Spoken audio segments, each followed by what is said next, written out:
Hi everyone, let's talk about the Western Australia eligibility requirements for the financial year 2024 to 2025. Now, this is one of the first states to release the criteria, and we'll be making another video on Northern Territory separately that I've just announced it in July 2024. Now, one of the key features to note about Western Australia is that they have no application fee, which usually used to cost $200. They're waiving that off. There's an equal invitation for interstate and overseas candidates. So obviously Western Australia's graduates and people that reside there will be prioritized. But other than that, they're dividing how many people they'll invite from outside the state within Australia versus overseas as well equally.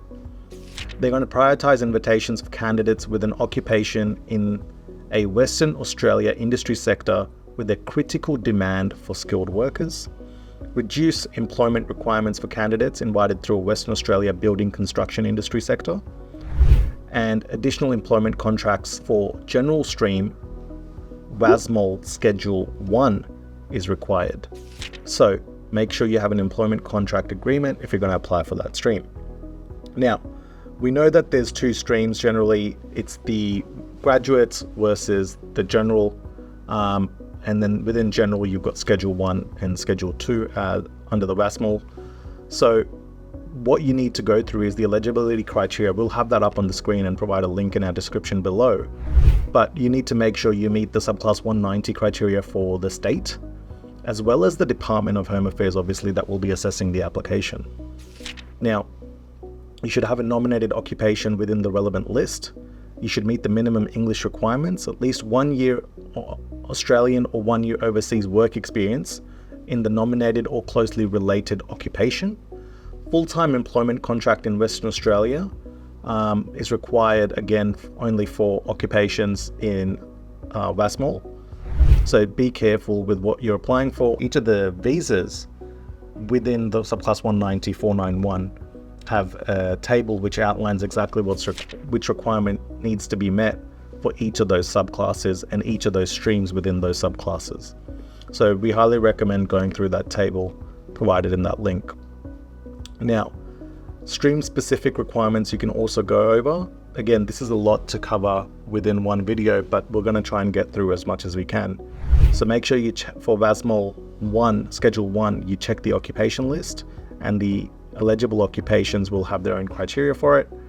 Then you got the English language requirements, which is competent English at a minimum, which is 6 in each in IELTS, 50 in each for PTE or equivalent in the other 3 exams that are accepted. And then you've got the contract of employment for, again, WASMOL Schedule 1 that's required now and needs to have certain things that need to be covered within that employment contract. Independent contractors and people that are self-employed or sole traders can also apply to try and get an invitation too, but you need to make sure you're able to justify all of that. Then in Schedule 2, again, the occupation list is there. All of these visas require a skill assessment, and then English language requirement is the same as what we discussed for WASMOL 1, Schedule 1. Contract of employment also required for this, but you then need to be able to justify everything as per the criteria. And if you're in Australia, as we mentioned, if you look at the table, then it requires that you have at least 1 year of experience either overseas or in Australia for WASMOL Schedule 1 for the subclass 190 and 491, where Schedule 2 doesn't require the experience. Right, and the last one is the graduate stream, so you must have graduated from a institution in Western Australia.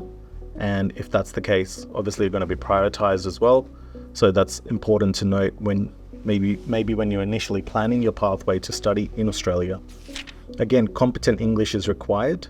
You need to have gained at least 1 qualification in Western Australia at an accredited Western Australian education institution, full-time, face-to-face learning environment for a period of at least 2 academic years. So this is going to be a bachelor degree or a master's degree generally, and then you can use that to your advantage. Now, the qualifications can be at a university or higher education qualification, as I mentioned. So it can either be a graduate certificate or graduate diploma as well. So, but in total, it should be at least 2 years 2 academic years of study. Now, the other thing that they do allow is vocational education training or qualification at a Certificate 3 level or above. You can use study from different WA qualifications to make up that entire 2-year requirement, but it should also be aligned to one of the occupations as well. So make sure you read into the specific criteria. If you have any questions regarding the eligibility, please contact us and we can go through the finer print or the details that are required to make sure you are eligible, because once you apply, you need to make sure you're able to provide all of that documentation to get that invitation. So a lot of strict criteria, especially under the graduate stream.